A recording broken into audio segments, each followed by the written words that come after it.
Assalomu alaykum, hurmatli tomoshabinlar, e'tiboringiz markazida xulosa o'zingizdan ko'rsatuvi. Bizning bugungi mavzuyimiz tarmoqli marketing. Mehmonlarimizni tanishtiraman. Tadbirkor Ikromjon Tojiddinov hamda tarmoqli marketing menejeri Behruza Tosheva. Behruza opa bizni doimiy ekspertlarimizdan va bugun mana shu soha vakili sifatida ishtirok etyaptilar. Xush kelibsiz. Mavzuni tanishtirdim. Tarmoqli marketing juda ham ommalashayotgan terminlardan bittasi. Biznes olamida ham yoki umuman o'sha aholi o'rtasida ham. Chunki tarmoqli marketingga jalb qilish mexanizmi juda ham yaxshi yo'lga qo'yilyapti tobora. Chunki mana internet ishlayapti, ijtimoiy tarmoqlar ommalashgan, to'g'rimi? Mexanizm ishlashiga yordam beruvchi omillar juda ham ko'p. To'g'rimi? Ikromjon aka, avvalambor tarmoqli marketingga tushuncha bersak, izoh bersak, balki ko'pchilikka tanishtir, lekin foydadan xoli bo'lmaydi. Tarmoqli marketingni biznes sifatida tushunsak bo'ladimi? Hozir kecha kunduzda o'zi tarmoqli marketingni eshitmagan inson topish qiyin. Lekin oxirigacha tushunib yetgan inson topish undan ham qiyin.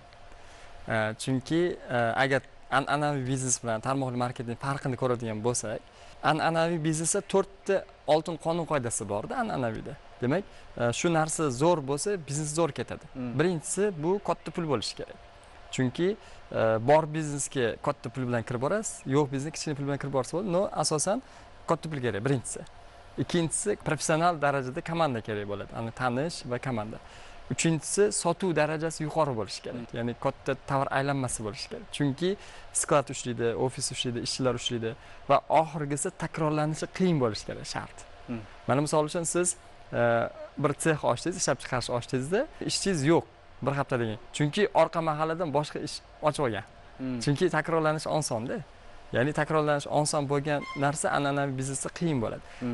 Endi tarmoqli marketingni farqi nima? Birinchisi, bu biznesga katta pul kerak emas. Ya'ni ko'pchilik nima deydi, 5 ming, 10 ming, 20 ming, 50 ming dollarlab tikmaydi misol uchun. Ya'ni katta pul bilan boshlaydi. Bu birinchisi. Ikkinchisi, katta tanish kerak emas bu yerga. Ya'ni faqat mijozlar bilan ishlaydi. Ya'ni o'zini o'sha 2 ta, 5 ta, 10 ta mijozlar bilan ishlaydi. Uchinchisi, katta tovar oborot kerak emas bularga.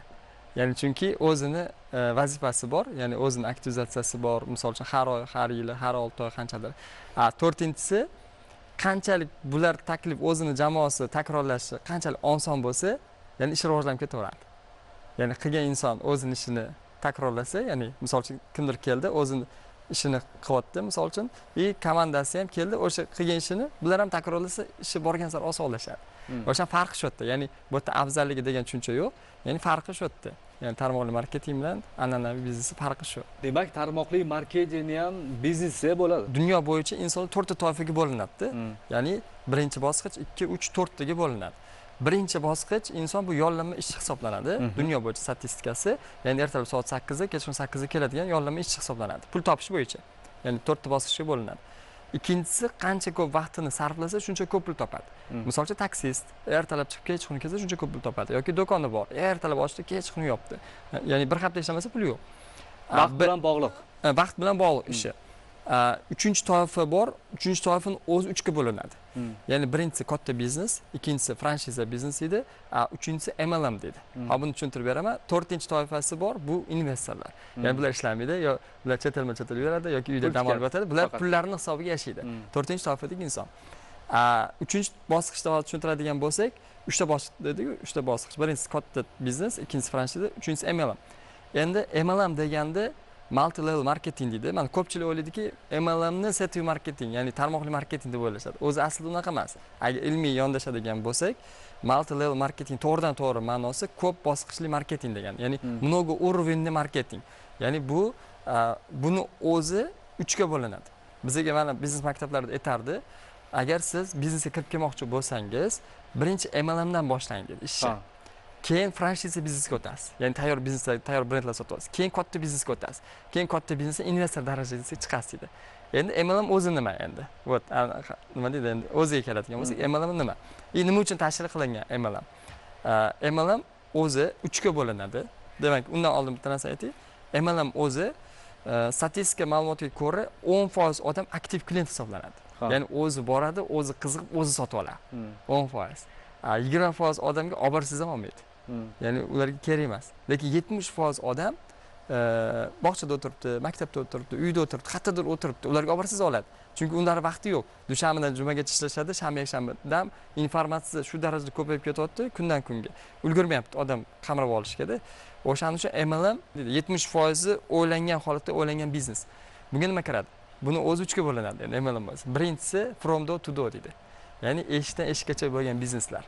Ya'ni mana shunaqa ishlar bor, pilisos bor, yoki mana dastlabki bizneslar bor, logistika bizneslari bor. Ya'ni boshqa davlatdan sizni davlatingizga eshigidan eshikkacha olib kelib beradi. Bu birinchisi. Ikkinchisi bor, distributorlik sistemasi. Mana misol uchun oddiy sok ishlab chiqardi kimdir. Sok kimdir do'koni bor. Do'konchi borib zavoddan ola olmaydi. Chunki o'rtada sistema bor. Ishlab chiqaruvchidan do'kon o'rtasida bog'lab turuvchi distributorlik sistemasi bor. O'sha bog'lab turadi. Chunki bular ham 70% klient o'zi borib olib kela olmaydi. Oldin bo'lardi.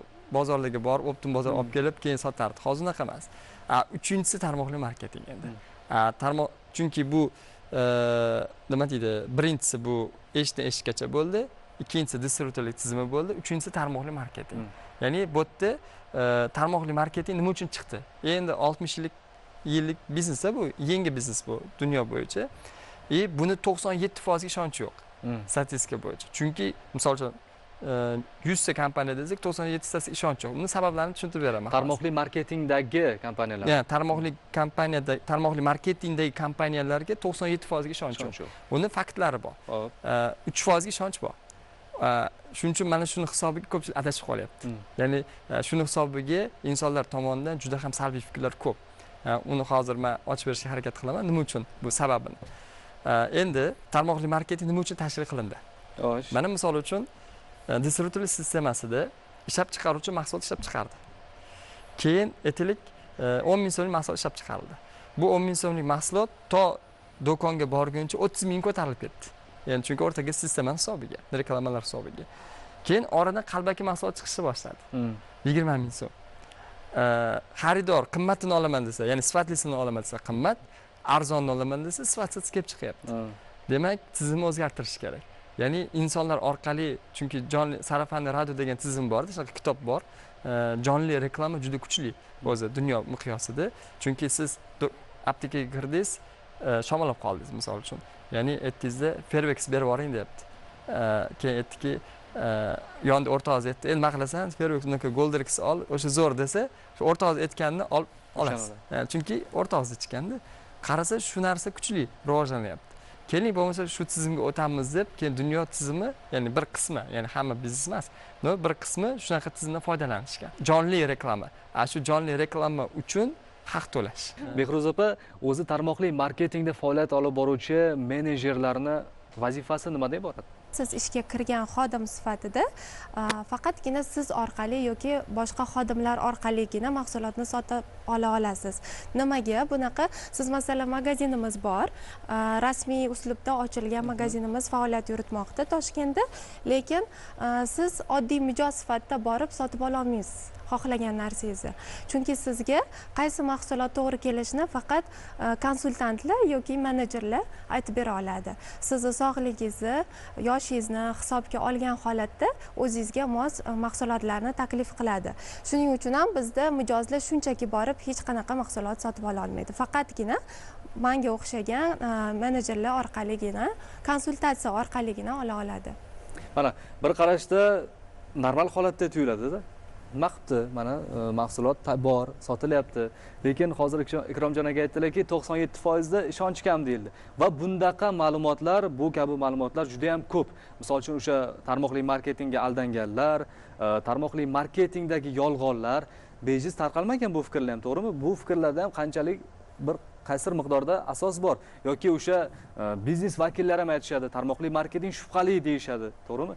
Nima sabab shunga o'zi umuman? Shunaqa fikrlar tug'ilishiga. O'zi davlat ishida ishlayman, lekin onalik ta'tilida ozgina shu nimadir bilan shug'ullangim kelib, boshqa kompaniyada ham ishlab ko'rganman, lekin ularda ham sifatsiz narsa deya olmayman, ularda ham sifatli narsalar bor, lekin u biznesda qolgan tarmoqli marketing kompaniyalarida ko'tarilish, ya'ni lavozimlarga chiqish anchagina mushkul ekanligini tushunib yetganimdan keyingina hozirgi faoliyat yuritayotgan kompaniyamga ishga kirdim va bunda haqiqatdan ham natijani ko'rganimdan keyingina boshqalarga ham buni tavsiya qila oladigan bo'ldim. Demak, qaysidir ma'noda siz sotuvchisiz, to'g'rimi?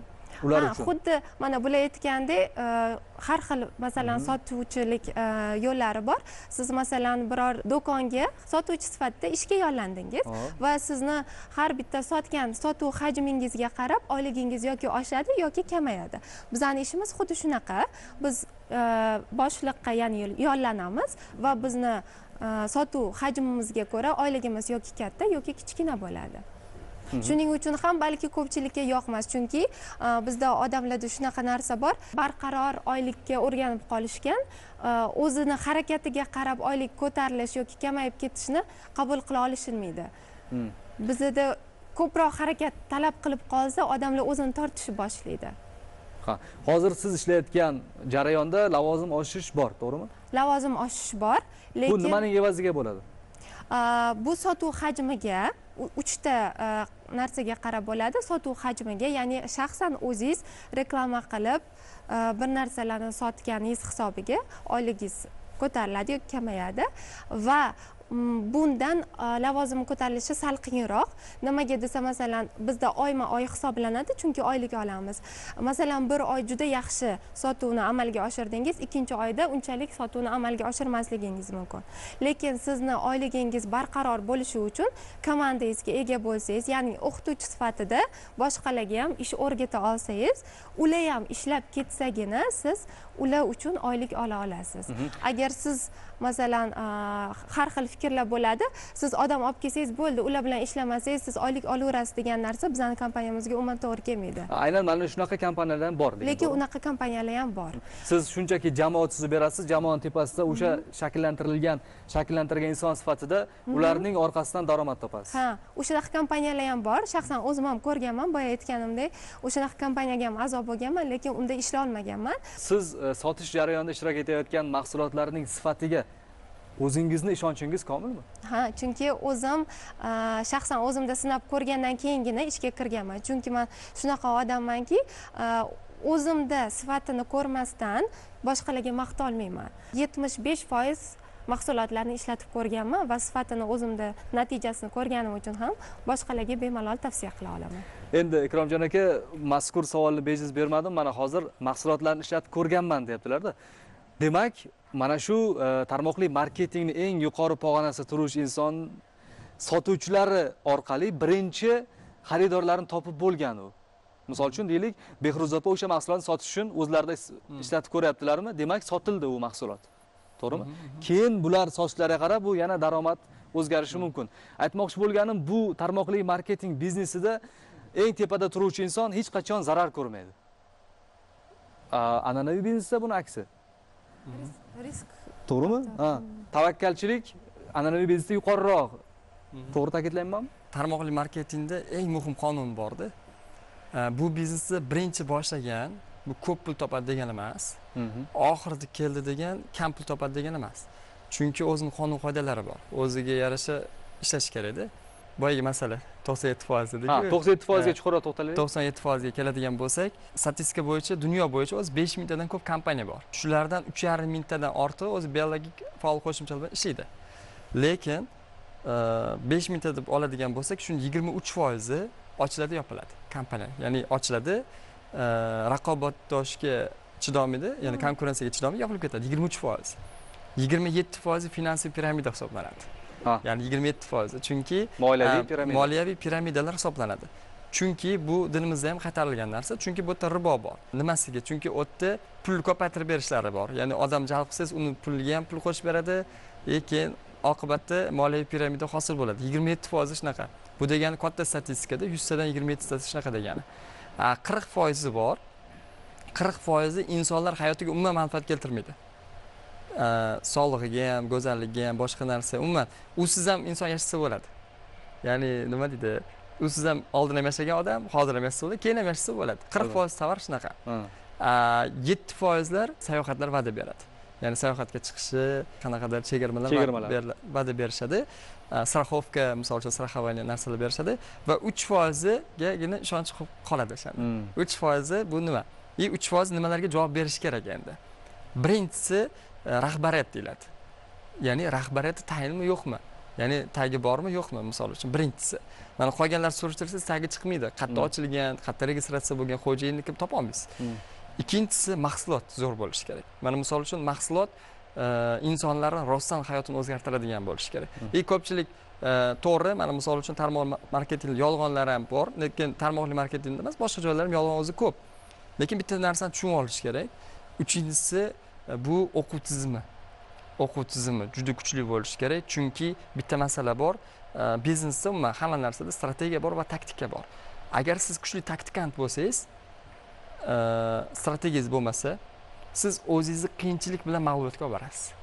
Mana misol uchun taktikaga nima kiradi tarmoqli marketingda? O'zi bor yo'g'i 5 ta ishda, tarmoqli marketingda qilinadigan ish bor yo'g'i 5 ta. Mohiyati o'zi sotish ro'yxatga qo'yish, mohiyati shu. Lekin qilinadigan ish 5 ta, kun davomida qilinadigan ish 5 ta. Birinchisi taklif kiritadi, ya'ni taklif beradi va taklif kelgan insonlarga taqdimotini o'tib beradi. Taqdimotdan keyin savollarga javob beradi. 3-bosqichi, 4-inchisi ya'ni sotadi, xarid qildirtiradi va 5-inchisi o'qitadi. Bo'ldi, shu bir kunda mana shu 5 tasidan 3 tasini kamida qilib yurish kerak. Endi mana shu 5 tasi bu taktikaga kiradi.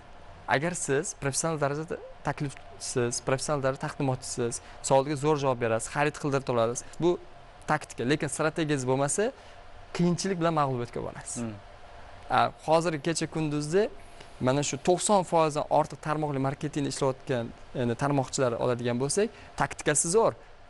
Lekin strategiyasi shuni hisobga ularda natija kam, juda ham kam. Strategiya bu уже strategiya konkretni.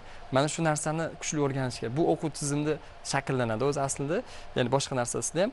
Va 4-inchisi biznes instrument, ya'ni biznes qurollari dedi. Ya'ni ofisi, saytlari, ya'ni tayini bo'lishi kerak.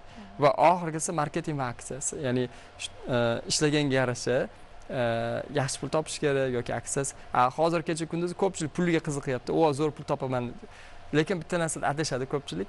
Tarmoqli marketingda oson pul topaman deb o'ylaydi, lekin unday emas. Uni mehnati katta. Tarmoqli marketingda siz deb keladi odamlar, an'anaviy biznesda mahsulot deb keladi. Mahsulot zo'r bo'lsa, insonlar keladi. Mana shunaqa narsa. Shu 5 ta. Rahmat. Hozir 3% ni tushundik. Ishonch bor kompaniyalarni endi 97% dan tomoshabinlarni ogoh qilishimiz kerak edi. Aldanib qolayotganlar rostdan bor. Ijtimoiy tarmoqlarda, misol uchun, gruppalar yoki qanaqadir kanallar mavjudda. Bizga qo'shiling, jamoangizni tuzing. Hattoki a'zolik badallari bor, to'lanadi. Yana agar sizning orqangizdan nechtadir inson keladigan bo'lsa, jamoa shakllanadigan bo'lsa, sizga oylik chiqadi, sizning darajangiz oshadi. Mahsulot yo'q. Mahsulot yo'q, to'g'rimi? Qanday ogoh bo'lish mumkin mana shu jihatlardan?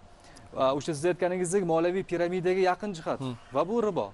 Xuddi shunday. Birinchisi rahbariyatini ko'rish kerak. Qani buni kim ochgan? Asoschisi kim? Qayerda o'tiribdi? Birinchisi. Ikkinchisi mahsulot. Qani qanchalik muhim bu? Mahsulot bormi, yo'qmi? To'layotgan puli qayerga ketyapti? Aynan qaysi mahsulotga ketyapti? Ular aytadi, investitsiya deydi, yoki страхование deydi, yoki biz robot qilganmiz, u qilganmiz, bu qilganmiz deydi. Xullas, mavhum, qayerga tikayotganingiz mavhum. Ya'ni yo'q. Shunday mahsulotlar bor, mana to'laysiz, olasiz, yoki ichib ko'rasiz, sepib ko'rasiz, ishlatib ko'rasiz. U aniq. Uchinchisi, ishingizni rivojlantirish uchun ma'lum bir o'quv tizimi yo'qda. Ya'ni bormi, qayerda o'qiyman desa, xullas bilganingni qilasan dedi. Qayerda ofis, misol uchun, ofisi bormi? Borib ko'ring, ofitsial ochilgan joy qani yozilganmi tashqarida, misol uchun yo'q. Oxirgisi endi o'sha 5-inchisi o'shanisiga qiziqadi, ya'ni marketing aksiyalariga qiziqadi ko'pchilik. Shunisiga. Shuning uchun birinchi mohiyati bab tepadan boshlash kerak. Rahbariyatdan boshlash kerak. O'ylab ko'rish kerak, to'g'ri? Mantiqan o'zim nima qilyapman, pulni qayerga tikyapman o'zim. Investitsiya bo'lsa nimaga tikilyapti, to'g'rimi? Endi neft, gaz, bu oltin dedi-yu, o'zini o'zi aldash hammasi. Ko'p o'zlari ham bilmaydi. Mana hozir mana shu yilning o'zida bir 12 taga yaqin finansiy piramidalar ochilib yopilib ketdi. Shuni hisobiga negativ fikr ko'pda, ya'ni yaxshi kompaniyalar borda O'zbekistonda. O'shalar yomonlari kasrga yomib qo'yapti. Yaxshi kompaniyalar, misol uchun. Moliyaviy piramidaga o'xshash jihatlarini aytyapmiz-ku. Moliyaviy piramidalarni yopilib ketganligi, jinoiy javobgarlikka tortilgan holatlarga ko'p guvoh bo'lganmiz. Xalqaro miqyosda ham yoki yurtimizda ham, to'g'rimi? aynan shu narsalarni bilib turib, eshitib turib, yana shu narsaga qo'l uramiz. O'sha tarmoqni yuritayotgan, mana shu mexanizmni joriy qilgan insonlar qanaqa usullardan foydalanishadiki, insonlar aldanib qolishyapti. Reklamani kuchaytirishadi. Chunki reklamada masalan oddiy mahsulotlarni ham har tarmoqli marketing emas, boshqa bozorda bo'ladigan mahsulotlarni ham ko'pchilik reklamaga qarab oladi. Bular aytgandek jonli reklama bor yoki ijtimoiy tarmoqlar orqali, televizor orqali ko'radigan reklamalarimiz bor. Nimagadir odamlar o'sha reklama qilingan narsalarga ko'proq qiziqishadi. Endi buni bitta jihati borki, masalan reklama qilinmasa odamlar eshitishmaydi ham shu narsa haqida, borligi haqida bilishmaydi. O'sha reklamani kuchliligi hisobiga menimcha ko'pchilik yana bir narsa karantin paytida ko'pchilik uyda o'tirdi. Menimcha o'sha paytda ko'pgina piramidalar ochilgan va karantin yopilishi bilan yopilib ketgan bo'lsa kerak. Albatta, nega deganda chunki o'sha qaysidir ma'noda insonlarda moddiy ehtiyoj sal birmuncha darajasi oshdi. O'sha pul topishga bo'lgan ehtiyoj. Chunki ayrim kasblar mutlaqo ishsiz qolganlik hisobiga ularni jalb qilish osonlashdi ularga. Ularning mijozlari jamoasini shakllantirish uchun qulay imkoniyat paydo bo'ldi ularga, to'g'rirog'i. Va hamma o'sha payt internetda o'tiribdi, qayerda gruppalardan keladi, a'zo bo'ling, qo'shiling, videolar qilishadi, qaysidir a'zo qo'shilgan bo'ladida, qanchadir fursatdan keyin orqasidan nechtadir odamni olib kelgan bo'ladi va men oyligim deydi 10 ming AQSh dollari oylik olyapman deydi. Lekin rostdan nimani hisobiga oladi u? Lekin shunaqa rostdan ham shunaqa. Bular aytgandek, mana boshida haqiqiy mana bu real biznes bilan solishtirdingiz-ku tarmoqli marketingda. Ularda katta tanish shart emas dedingiz, katta tovar oborot shart emas dedingiz. Bizda mutlaqo buni aksi, katta tovar oborot shart. Chunki masalan bizda siz pul tikkanmisiz? Yo'q, men hattoki pul tikmaganman, o'zimga kerakli mahsulotni olganman va shu orqali natijasini ko'rganimdan keyingina azob bo'lganman. Rostdan ham yaxshi narsa ekan, kelib bitta ishlab ko'ray deb kirganman, lekin meni nafaqat moliyaviy daromadimda o'sish bo'ldi, balki o'zimni shaxsiyatimda ham o'sishni kuzatdim. Mana bular aytgandek, masalan, men rahbari bilaman, qayerdaligini bilaman, ofisimiz bor, sog'liqni saqlash vazirligi tomonidan dokumentlar bor, masalan, halol sertifikatlari bor. Shularni hammasini ko'rgandan keyin har bitta mahsulotning tarkibini o'rganib chiqish uchun bizda maxsus dastur bor. O'sha dasturni masalan tekinga mutlaqo o'sha ishlamoqchiman desangiz, pul tikmasingizdan ham sizga o'rganish uchun beriladi. Yana bir e'tibor qilish lozim bo'lgan jihat bor. O'sha tarmoqli marketingda sotilayotgan mahsulotning narxi, haqiqiy narxi. Ehtimol u juda ham baland qo'yilgan bo'lishi mumkin. Odatda shunaqa bo'ladi, to'g'rimi? Juda ham baland bo'ladi. O'sha mahsulotning muqobili yoki aynan o'zi bozorda yoki do'konlarda bo'lmaganligi sababli siz ajrata olmaysiz. Aslida bu mahsulot qancha narxga arziydi yoki arzimas ekanligini, to'g'rimi? Bunda xaridorlar nimaga e'tibor berish kerak? Xaridorlar, mana misol uchun mutaxassis sifatida inson bilish kerak, ajratishi. Men o'zim atir sohasida bo'lganligim uchun xalqaro toifadagi eng qimmat atir 10 yevrodan oshmaydi. Tan narxi. Tan narxi 10 yevrodan oshmaydi, lekin 120, 250, 500 sotiladi. Nimani hisobiga? Brend hisobiga. Biznesda brend asosan sotiladi, chunki bizga har doim aytiladi, ikkita ish qilinadi biznesda. Birinchisi yo brend sotib olinadi, yo brend yasaladi. Uchinchisi yo'q. Keyin boyagi gap moliyaviy piramidalar tarixi bor. Tarixi bu MMM dan boshlangan. MMM. Ya'ni u qog'oz pul sotishga endi ularda shior shu bo'lganki, ertaga bugungidan qimmat bo'ladi. Bugun sotib olsangiz bo'ldi, ertaga aniq qimmat bo'ladi. Kun o'tsa bo'ldi. И o'shani asosiysi gapi bor. Asosiysi gapi shuki, men dedi nafsini qo'llarini bitta joyga yig'ish maqsadim degan. Maqsad shu bo'lgan. Ya'ni o'shalarni ko'rish menga zavq beradi deganda. Demak, ularga yetaklovchi asosiy vosita nafs insonga. Ha, shunday. Ko'p mana shu moliya piramidalarga o'sha ishlamasdan ko'proq boy bo'lib ketgisi keladiganlar aralashadi. O'tda mehnat qilmasdan ko'proq topgisi keladi. Misol uchun ko'p holatda, ya'ni tekin ko'p daromad tez boy bo'lib ketgisi keladi odamzod shunaqa o'zi. Ya'ni tez boy bo'lib ketsa-da, o'shancha lekin mehnati bor-da bu narsani. O'shaning uchun ham odamlarda ba'zan negativ holat bo'ladi, chunki ular ishlamasdan pul topishni niyat qilib keladi-da, ba'zan shunaqalar ham bo'ladi, lekin qarasa ishlash kerak. Qanchadir harakat qilish kerak, vaqtini sarflash kerak, ozgina pulni sarflash kerak. Shularni bilgandan keyin chiqib ketadi biznesdan sekin. Lekin shu narsani bilishmaydiki, dunyoda unaqa kasb o'zi yo'q. Masalan, ishlamasdan uyda o'tirib daromad topishi umuman iloji yo'q bu narsani. Albatta nimadir harakat talab etiladi. Shu harakatni xohlamagan dangasalar ko'pincha chiqib ketadi biznesdan. Bir mutaxassis fikrlarini eshitgandim. Tarmoqli marketing o'xshash sifatida mahsulotni targ'ib qilishadi, lekin o'zi aslida moliyaviy piramida bo'lib chiqadigan kompaniyalar qo'ylarni yetaklab yuradi degan bir fikrlarni eshitgandimda. Aytmoqchi bo'lganim, haqiqatdan ham o'sha ishlamasdan mana shunga a'zo bo'lib qo'ysam yoki pulini to'lasam boyib ketar ekanman degan xom xayol bilan yurgan insonlarga qaratilgan fikrlar edi-da bu narsa.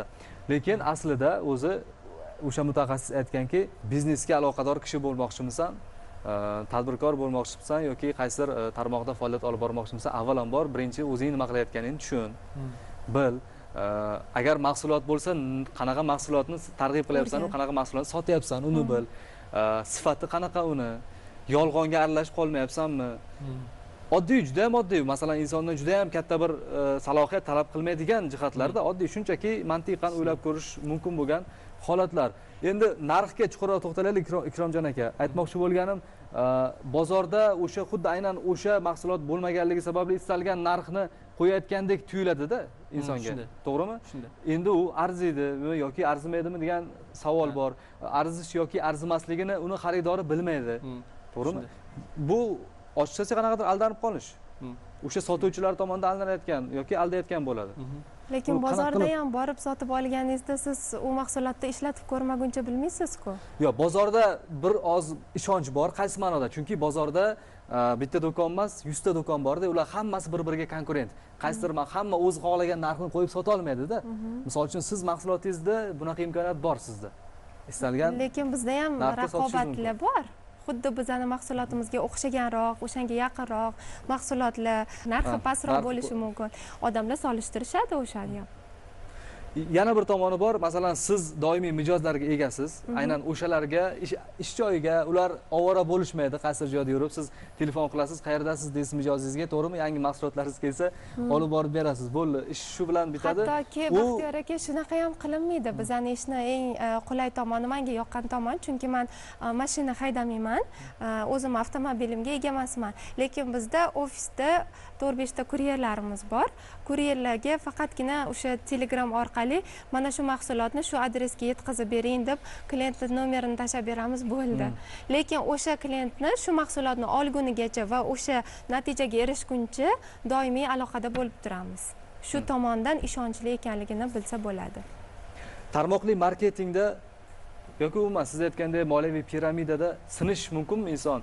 Mana ribo deyapmiz, o'sha riboligi nimada? Qimor yoki umuman taqiqlangan, dinimizda ham qoralangan o'yinlarda albatta yutadigan va yutqizadigan tomon bo'lish kerak-da. Jabrdiyda bo'lish kerak, puliga kuygan tomon bo'lish kerak. Shunaqa holat bo'ladimi? Bo'ladi. Kim boshida qo'shilsa, lekin boshidagi yutib qolish ehtimoli katta. Oxirida kelganlar yutqizadi finansiy piramidada. Chunki kompaniya qachon yopilib ketsa yutqizadi. Lekin bu bizneslar umri juda qisqa bo'ladi baribir. Baribir qanchadir 5 oy ishlashi mumkin, 6 oy ishlashi mumkin, 1 yil ishlashi mumkin. Lekin boshidagilar ham baribir pulni yo'qotadi. Eng yaxshisi aralashmagan yaxshi finansiy piramida. Eng yaxshisi. Eng yaxshisi tarmoqli marketingga yoki o'sha moliyaviy piramidani holati piramidaga aralashmagan yaxshi.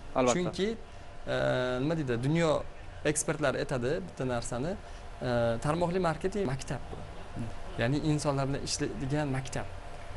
Agar siz umuman biznesingiz bo'lmasa, biznesni hali bilmaysiz nimadanligini, nimada boshlashni bilmaysiz, traditsion biznesga kirsangiz bankrot bo'lish ehtimoli katta bo'lishi mumkin. Bu yerda risk kam hisoblanadi, chunki risk bitta vaqt.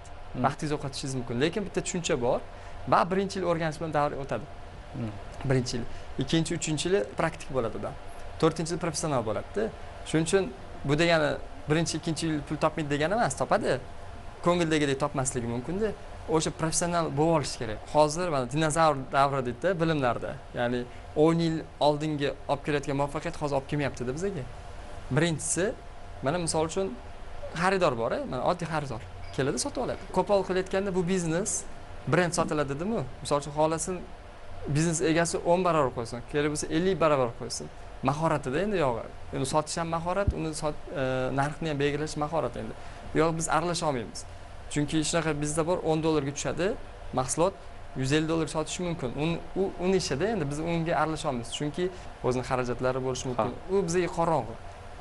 keyin chunki bonuslar chiqarib berish kerak, reklamasiga tikish kerak, misol uchun. Ikkinchi toifa inson bor, iste'molchi. Keladi, o'zi uchun olib yuradi, skidka bilan olib yurishi mumkin. Bu ikkinchisi. Uchinchi toifa inson bor. Bu tavsiyachi. Ya'ni ichdim, ozdim, ichdim, semirdim, ichdim, zo'r bo'ldim, mana bunaqa tavsiya beradi, bo'ldi. Ya'ni tavsiyachi qachonki tavsiya berganda pul ishlab olishi mumkin. Lekin mana shu tavsiyachilarni ham bir 70-80% holatda ko'proq yolg'on ishlatib yuboradi, chunki tezroq sotish kerak. $500 topdim bu ish orqasidan, san ham top dedi. Chunki maqsad nima? Xarid ergashtirish kerak, ergashtirish kerak. Shu tezroq xarid qilish uchun aldash ehtimol katta bo'ladi har doim. Endi bularni ham davr o'tyapti hozir, tavsiyachilar. Endi ekspert davr keldi. Ya'ni ekspert davr. Mana misol uchun men atir mutaxassisiman.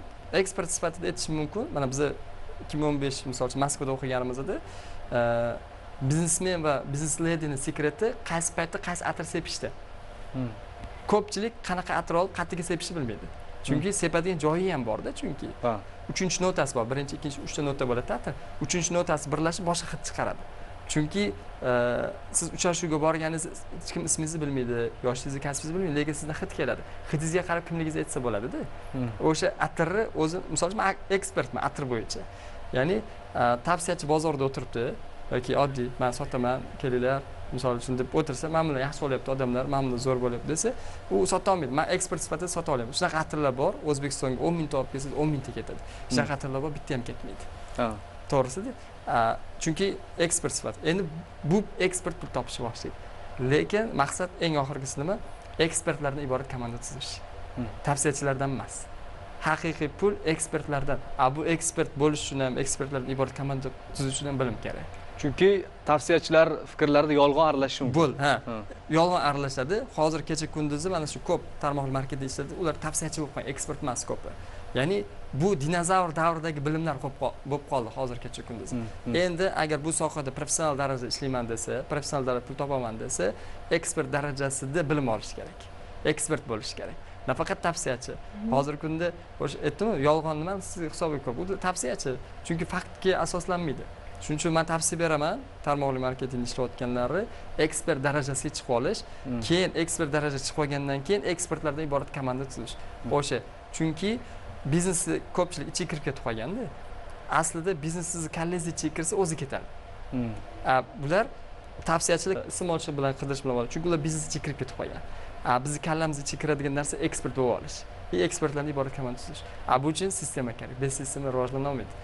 Finansiy brendda u narsa yo'q. Kuzatuvlarim orasida ko'rdim, faqat ekspert darajasiga har bitta mahsulotini tarkibigacha, siz aytgandek parfyumeriyani notalarigacha bilgan odamgina ko'tarilganini ko'rganman.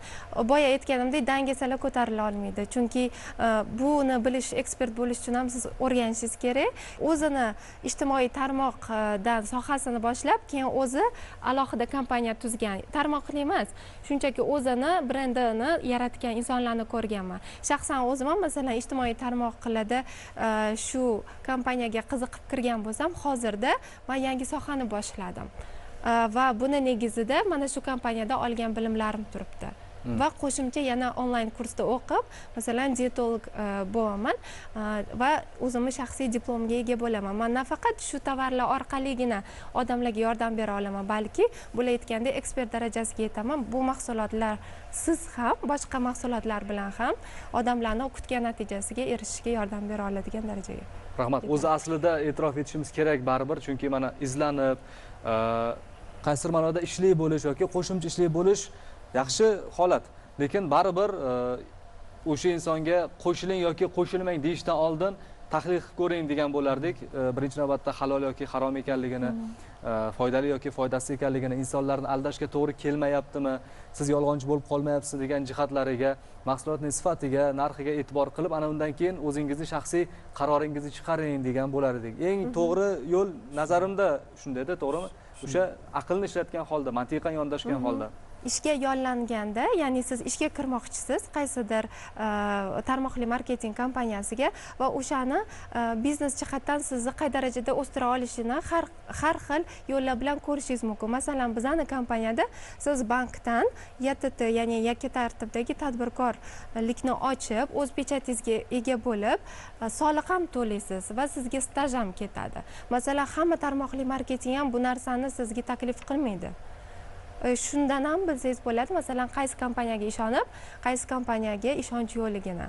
Tarmoqli marketingda asosan 5 ta narsada negativ chiqadi, ya'ni salbiy fikr chiqadi 5 ta narsa. Birinchisi qonundan chiqadi. Mana misol uchun shunaqa kompaniyalar bor, nima deydi, diniy qonun qoidaga to'g'ri keladi, lekin davlat qonun qoidasiga to'g'ri kelmaydi. Chunki neofitsialni ishlaydi. O'zbekiston sharoitida yaxshi ishlamaydi, ya'ni qonun ishlamaydi. Shunaqa kompaniyalar bor, qonunni o'zlaricha qilishgan, lekin diniy qonun qoidaga to'g'ri kelmaydi. Bu birinchisi, mana shu qonundan chiqadi, birinchi salbiy fikr. Ikkinchisi mahsulot yetishmovchiligidan kelib chiqadi. Odamlar pul to'lab qo'yadi, lekin 3 oy bo'ldi, 6 oy bo'ldi, 1 yil bo'ldi, misol uchun tovar yo'q. Yoki tovar oldi, ichida foydasi yo'q. Ya'ni ta'sir ko'rsatmadi. Chunki ko'pchilik biznes qilib olganda, misol uchun oddiy narsani olib ham sotaveryapti tarmoqli marketingga. Anaqa chunki o'sha sifatida. Uchinchisi o'quv tizimida chiqadi. Ya'ni dars yo'q, hech qanaqa o'qutuv tizimi yo'q. Bo'lsa ham chala misol uchun. To'rtinchisi boyagi instrumentlarda chiqadi. Ya'ni nima ofisi yo'q. Saytga kiraman, sayt yo'q. Anaqasiga kiraman, hech narsa yo'q, xullas topish qiyin bo'ladi. Va oxirgisi bonuslari bo'ladi yoki aksiyalar bo'ladi, ola olmaydi. Nima deydi, yoki kam berishi mumkin boshqa kompaniyalarga nisbatan. Shuning uchun boshqa joyda o'sha mehnat qilsam ko'proq olishim mumkin ekan deydi, misol uchun. Chunki insonlar hozir aqlli bo'lib boryapti. Nima deydi? Borgan sari. Ya'ni o'qigan odam bilimini kuchaytirgan odam yutadi, xullas. Albatta. Rahmat. Mehmonlarimizga ma'lumotlar uchun hamda fikrlar uchun o'z tashakkurimizni bildiramiz. Aziz tomoshabinlar, siz O'zbekiston telekanalida Xulosa o'zingizdan ko'rsatuvini tomosha qildingiz. Biz mavzu yuzasidan fikrlarni o'rtaga tashladik, ma'lum to'xtamlarga keldik.